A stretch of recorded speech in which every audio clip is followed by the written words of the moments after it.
Dear students, Assalamu alaikum. I am Muhammad Waqas Azim, Senior Subject Specialist Biology. I welcome you to the digital classes of DPS and Intercollege Sahiwal. Here I will teach you biology. Dear students, आज हम second year का first chapter start करेंगे homeostasis और हमारे आज के topics होंगे introduction to homeostasis, water relations of cell and osmoregulation in plants. सबसे पहले हम स्टडी करेंगे इंट्रोडक्शन टू होम्योस्टेसिस। एक ऑर्गेनिज्म के एक्सटर्नल एनवायरनमेंट में कंटिन्यूसली चेंजेस आती रहती हैं और ये चेंजेस उस ऑर्गेनिज्म के लिए बहुत हार्मफुल होती है। होम्योस्टेसिस एक ऐसा मैकेनिज्म होता है जो ऑर्गेनिज्म को एक्सटर्नल एनवायरनमेंट में आने वाली चेंजेस के हार्मफुल इफेक्ट से बचाता है। होम्योस्टेसिस को हम डिफाइन करेंगे प्रोटेक्शन ऑफ इंटरनल एनवायरनमेंट, यानी एक ऑर्गेनिज्म का जो इंटरनल एनवायरनमेंट है उसकी प्रोटेक्शन की जाती है from the harms of fluctuation in external environment. जो एक्सटर्नल एनवायरनमेंट के अंदर फ्लक्चुएशंस यानी चेंजेस आ रही हैं उनके हार्मफुल इफेक्ट से। एक्सटर्नल एनवायरनमेंट कौन सा होगा? वो एनवायरनमेंट जो ऑर्गेनिज्म की बॉडी के बाहर होगा उसे हम एक्सटर्नल एनवायरनमेंट कहेंगे, और वो एनवायरनमेंट जो कि लिविंग ऑर्गेनिज्म की बॉडी के अंदर होगा उसे हम इंटरनल एनवायरनमेंट कहेंगे। इंपॉर्टेंस क्या होगी होम्योस्टेसिस की? एक ऑर्गेनिज्म के एक्सटर्नल एनवायरनमेंट में बहुत ज्यादा फ्लक्चुएशंस यानी चेंजेस आती रहती हैं, लेकिन होम्योस्टेसिस में डिफरेंट कंट्रोल सिस्टम्स प्रेजेंट होते हैं जो बॉडी के इंटरनल एनवायरनमेंट में चेंजेस को नैरो रेंज में मेंटेन करती है। होम्योस्टेसिस जो है इसका कभी भी ये मतलब नहीं होता कि बॉडी की इंटरनल कंडीशंस जो हैं वो फिक्स रहती हैं, बल्कि बॉडी की जो इंटरनल कंडीशंस है, जो बॉडी का इंटरनल एनवायरनमेंट होता है वो नैरो रेंज में मेंटेन रहता है।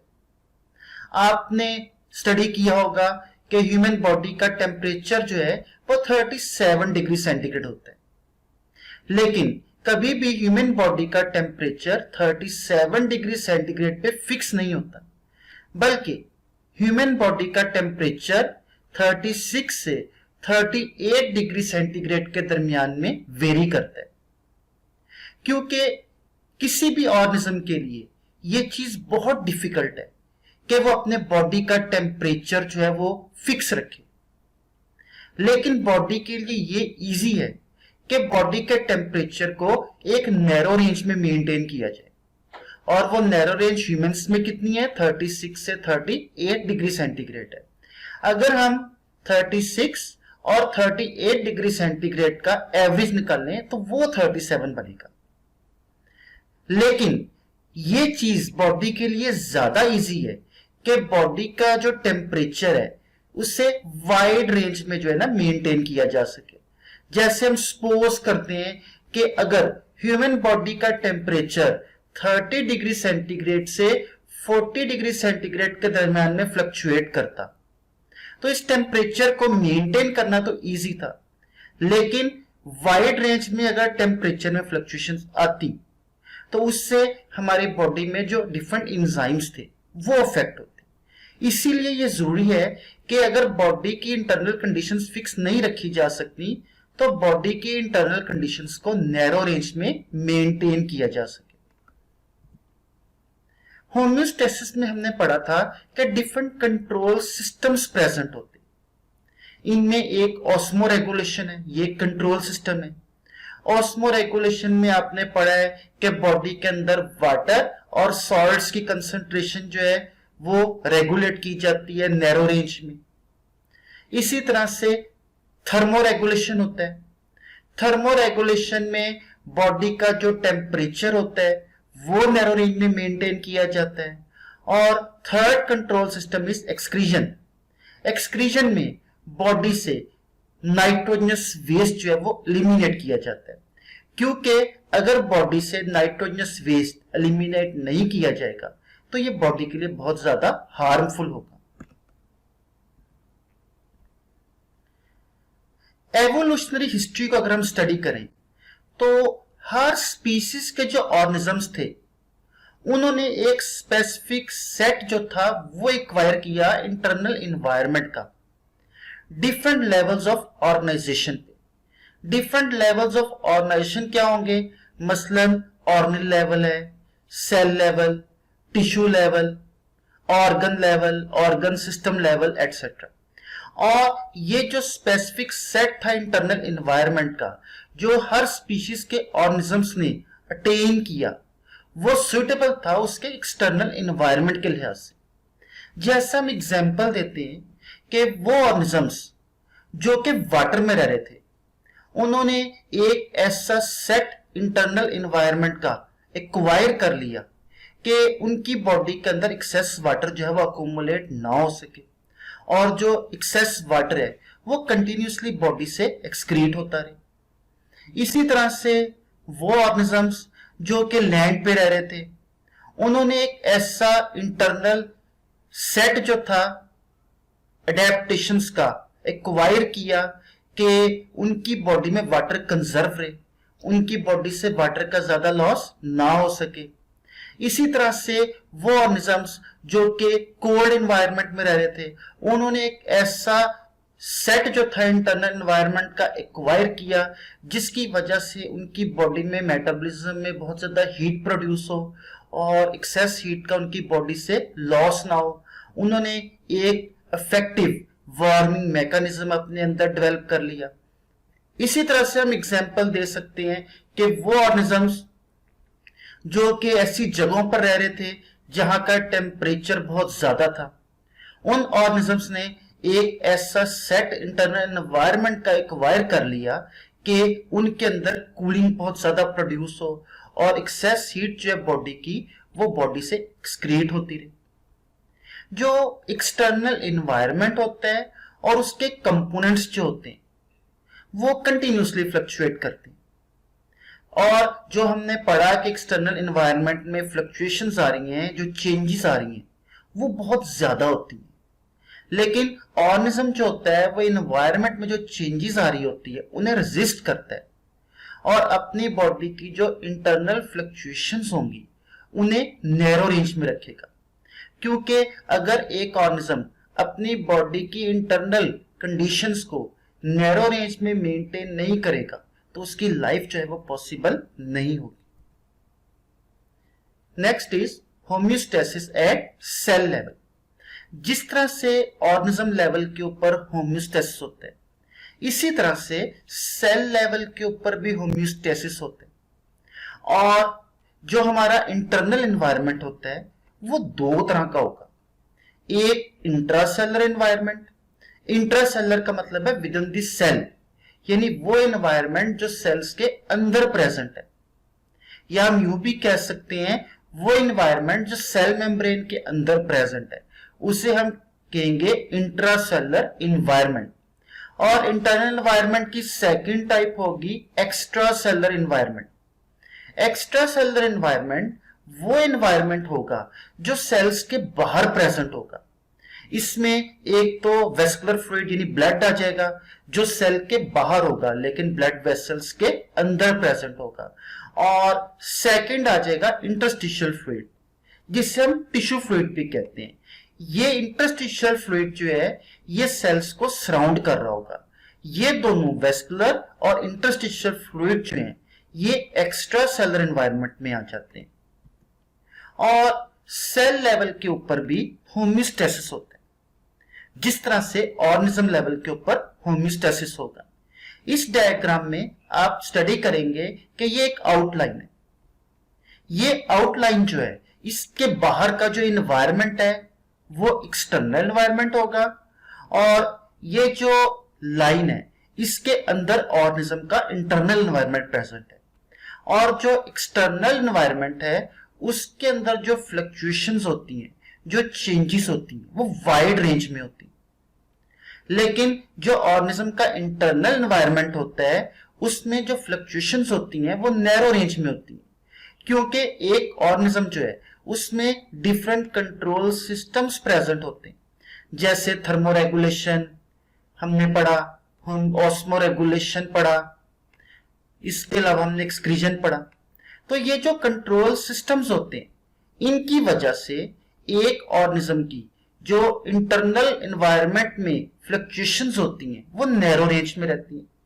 सेकंड, होम्योस्टेसिस होता है सेल लेवल पर। ये एक सेल है, इस सेल के बाहर प्लाज्मा मेम्ब्रेन है और इस प्लाज्मा मेम्ब्रेन के अंदर जो एनवायरनमेंट है वो है इंट्रासेलुलर एनवायरनमेंट, यानी वो एनवायरनमेंट जो कि सेल के अंदर प्रेजेंट है। और इस सेल के बाहर लिखा होगा extra cellular environment. Extra cellular environment यानी वो एनवायरनमेंट जो कि सेल के बाहर है। और जो प्लाज्मा मेम्ब्रेन है यहां पर कंट्रोल सिस्टम्स प्रेजेंट होते हैं। जो सेल के अंदर का जो एनवायरनमेंट है जिससे हम इंट्रासेलुलर एनवायरनमेंट है उसमें फ्लक्चुएशंस को नैरो रेंज में रखते हैं। Now we will study control systems for homeostasis। जो लिविंग ऑर्गेनिजम्स के अंदर कंट्रोल सिस्टम्स प्रेजेंट होते हैं वो सेम उसी प्रिंसिपल पे काम करते हैं जैसे फिजिकल कंट्रोल सिस्टम्स वर्क करते हैं। हम एग्जांपल लेते हैं एयर कंडीशनर की।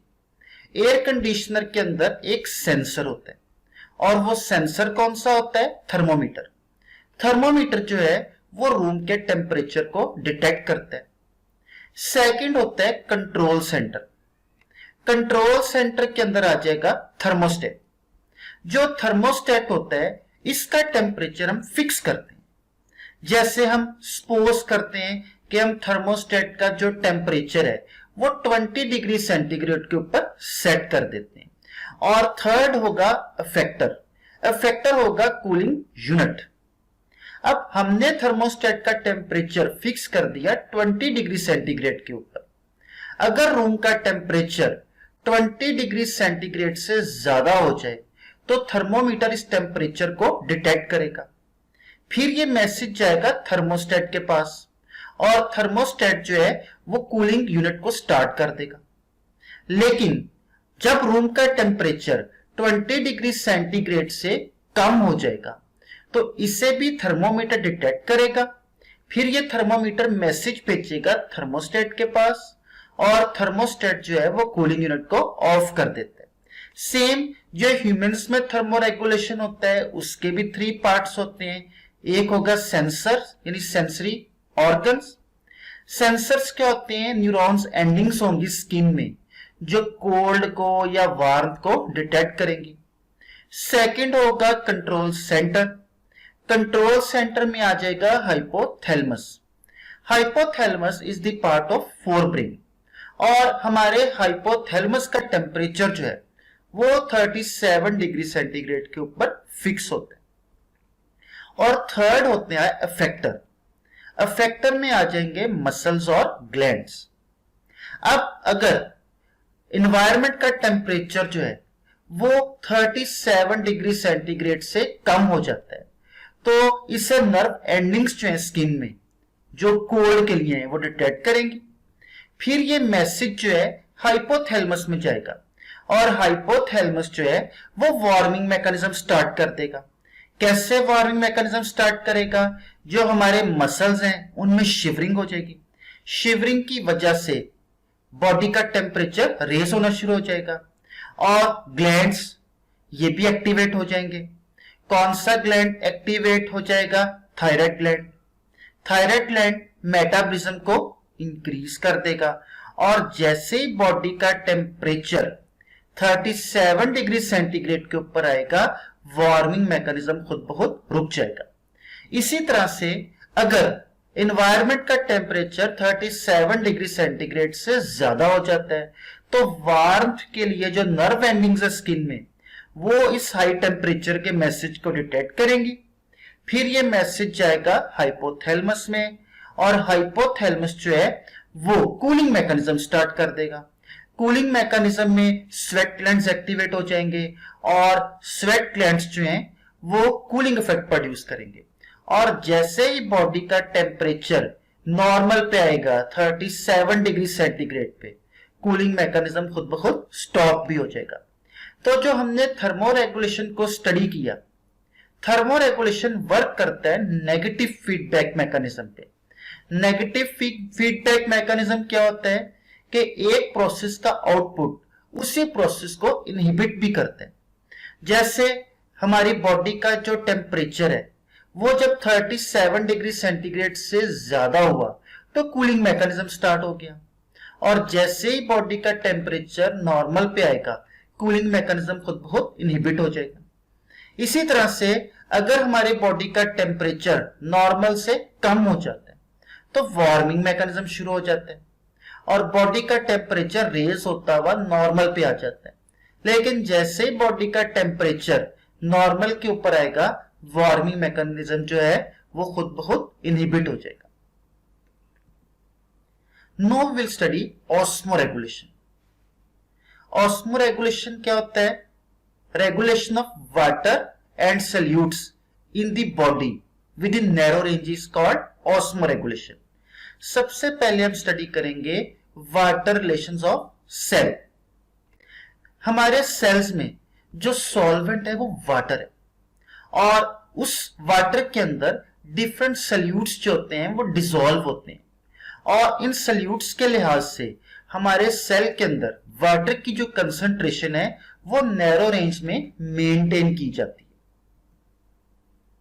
इसमें हम टोनिसिटी को सबसे पहले स्टडी करेंगे। टोनिसिटी क्या होता है? We will define tonicity. It is the relative concentration of solutes dissolved in solution which determine the direction and extent of diffusion।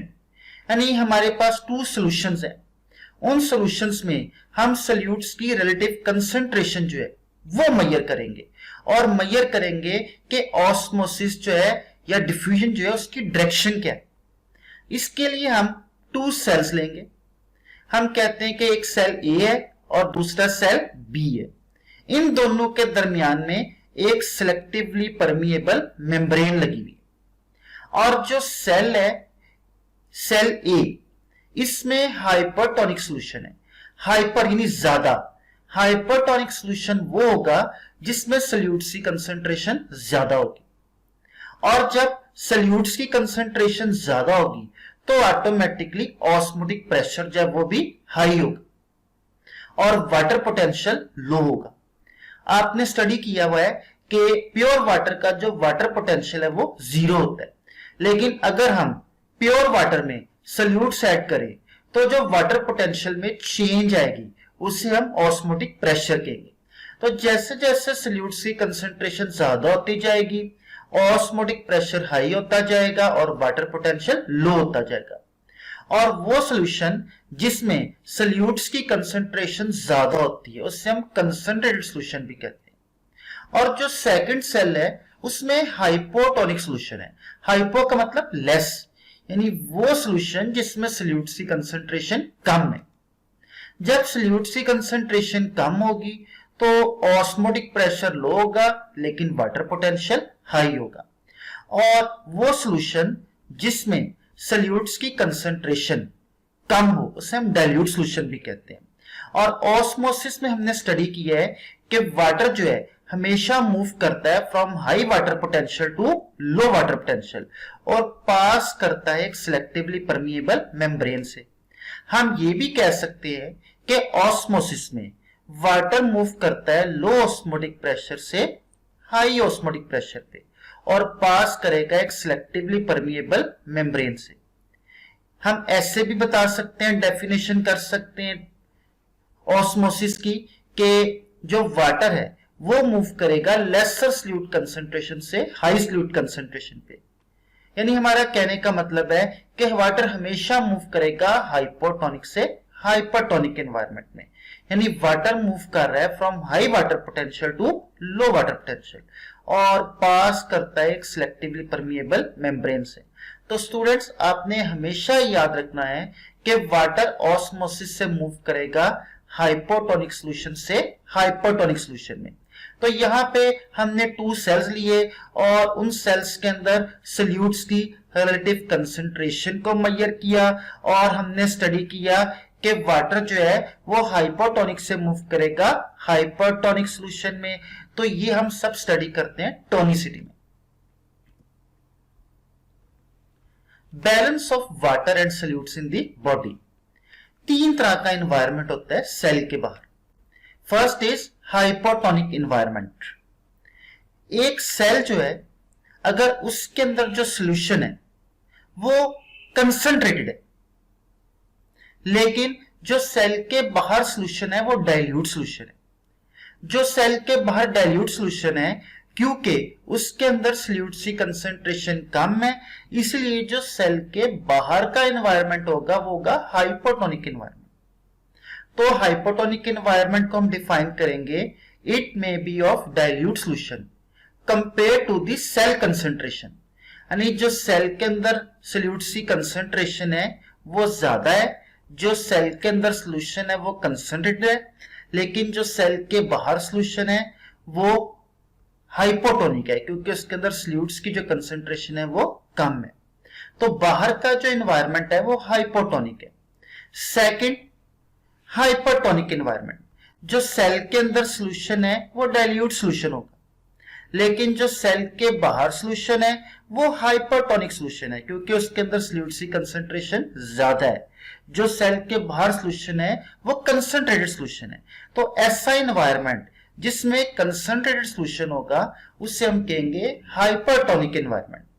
और अगर सेल के अंदर जो सॉल्यूशन है और जो सेल के बाहर सॉल्यूशन है दोनों में सॉल्यूट्स की कंसंट्रेशन सेम हो तो ऐसा सॉल्यूशन जो है उसे हम कहेंगे आइसोटोनिक सॉल्यूशन। आइसो का मतलब सेम। हमारे पास एक एनिमल सेल है और इस एनिमल सेल को हमने एक हाइपोटोनिक सॉल्यूशन में रखा हुआ है। ऑटोमेटिकली जो एनिमल सेल के अंदर सॉल्यूशन है वो हाइपरटोनिक होगा और वाटर हमेशा मूव करता है हाइपोटोनिक से हाइपरटोनिक एनवायरनमेंट में। तो वाटर जो है वो सेल के अंदर एंटर हो जाएगा और एनिमल सेल ब्रस्ट हो जाएगा। लेकिन अगर हम एक प्लांट सेल को हाइपोटोनिक एनवायरनमेंट के अंदर रख देते हैं, प्लांट सेल के बाहर का एनवायरनमेंट कौन सा हो गया? हाइपोटोनिक, लेकिन प्लांट सेल के अंदर जो सॉल्यूशन है वो है हाइपरटोनिक। वाटर मूव करेगा हाइपोटोनिक से हाइपरटोनिक एनवायरनमेंट में और वाटर जो है वो प्लांट सेल के अंदर एंटर होगा, लेकिन प्लांट सेल टर्जिट हो जाएगा, ब्रस्ट नहीं होगा। प्लांट सेल ब्रस्ट क्यों नहीं होगा? क्योंकि प्लांट सेल के बाहर सेल वॉल प्रेजेंट होती है और वो सेल वॉल जो है प्लांट को ब्रस्ट होने से बचाती है। सेकंड, एक एनिमल सेल है वो आइसोटोनिक सॉल्यूशन में पड़ा हुआ है, यानी जितनी सॉल्यूट्स की कंसंट्रेशन सेल के बाहर है उतनी कंसंट्रेशन सॉल्यूट्स की सेल के अंदर है। जितना वाटर सेल के अंदर एंटर होगा ऑस्मोसिस से उतना ही वाटर सेल से बाहर भी निकल रहा होगा। ऑटोमेटिकली सेल के साइज में कोई भी चेंज नहीं आएगी। लेकिन एक प्लांट सेल जो है अगर उसे हम आइसोटोनिक सॉल्यूशन में रख देते हैं तो जितना वाटर सेल के अंदर एंटर हो रहा था उतना ही वाटर सेल से बाहर निकल रहा था, इसलिए टचटी तो मेंटेन नहीं हो सकेगी, लेकिन प्लांट सेल फ्लैसिड हो जाएगा यानी सॉफ्ट हो जाएगा। एनिमल सेल को रखा हाइपरटोनिक सॉल्यूशन में और जो एनिमल सेल है इसके जो अंदर सॉल्यूशन होगा वो हाइपोटोनिक होगा और वाटर हमेशा मूव करता है हाइपोटोनिक से हाइपरटोनिक एनवायरनमेंट में और वाटर जो है वो एनिमल सेल से बाहर आ जाएगा और एनिमल सेल श्रिंक हो जाएगा। और जो प्लांट सेल है उससे भी अगर हम हाइपरटोनिक सॉल्यूशन में रख देंगे, प्लांट सेल के अंदर हाइपोटोनिक सॉल्यूशन है, वाटर मूव करेगा from hypotonic to hypertonic environment और वाटर जो है वो प्लांट सेल से बाहर निकल जाएगा और प्लांट सेल भी श्रिंक हो जाएगा यानी प्लाज्मोलाइज हो जाएगा। अब हम स्टडी करेंगे ऑस्मोरेगुलेशन इन प्लांट्स। 3 टाइप्स के प्लांट्स में हम ऑस्मोरेगुलेशन को स्टडी करेंगे। सबसे पहले होंगे hydrophytes. Hydro water, phyton means plants, यानी वो प्लांट्स जो वाटर में रहते हैं और हम ऑस्मो रेगुलेशन उन हाइड्रोफाइट्स में स्टडी करेंगे जो फ्लोटिंग हाइड्रोफाइट्स है। फ्लोटिंग हाइड्रोफाइट्स जो होते हैं ऐसे प्लांट्स होते हैं जिनके लीव्स वाटर की सरफेस पे फ्लोट कर रहे होंगे, और जो हाइड्रोफाइट्स हैं क्योंकि ये वाटर के अंदर रह रहे हैं इसलिए इनमें वाटर की डेफिशिएंसी तो नहीं हो सकती कभी। इनकी बॉडीज के अंदर एक्सेस वाटर एंटर हो जाएगा और ये उस एक्सेस वाटर को बॉडी से बाहर निकालेंगे। इसके लिए हाइड्रोफाइट्स के अंदर डिफरेंट अडेप्टेशंस होंगी। एक तो हाइड्रोफाइट्स जो होते हैं उनके लीव्स का सरफेस एरिया बहुत ज्यादा होगा। सरफेस एरिया जितना ज्यादा होगा ट्रांसपिरेशन से वाटर का लॉस भी उतना ज्यादा होगा।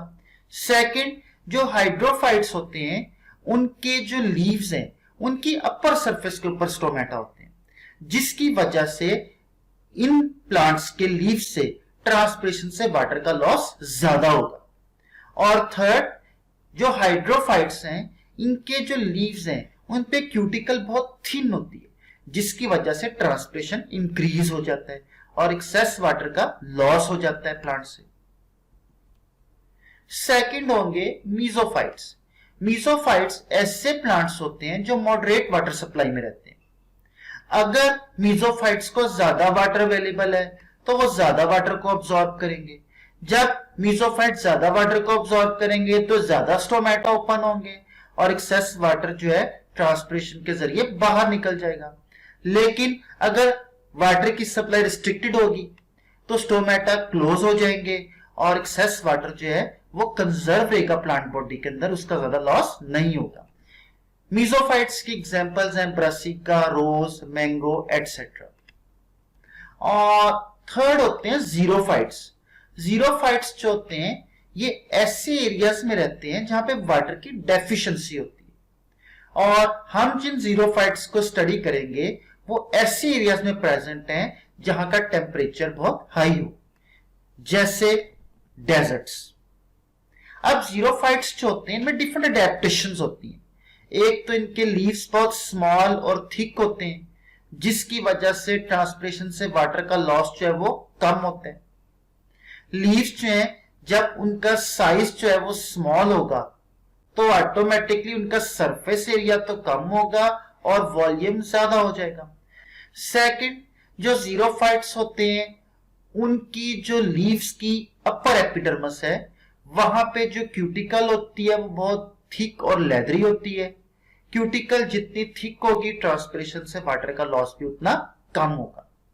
थर्ड, स्टोमेटा जो है वो लोअर सरफेस पे होते हैं लीव्स के, डिप्रेशंस के अंदर, कैविटीज के अंदर, जिसकी वजह से रेट ऑफ ट्रांसपिरेशन डिक्रीज हो जाता है। कुछ कैक्टाई जो होते हैं वो ड्राई सीजन्स में अपने लीव्स को शेड कर देते हैं, और जब लीव शेड हो जाएंगे तो ऑटोमेटिकली ट्रांसपिरेशन कम हो जाएगा, और फोटोसिंथेसिस के लिए इनके जो स्टेम्स होते हैं वो काफी फ्लैट और ग्रीन हो जाते हैं और लीव्स का फंक्शन परफॉर्म करते हैं। Students, this is the end of our today's topic. Next time हम एक और टॉपिक के साथ फिर मिलेंगे। टिल दैट, अल्लाह हाफिज।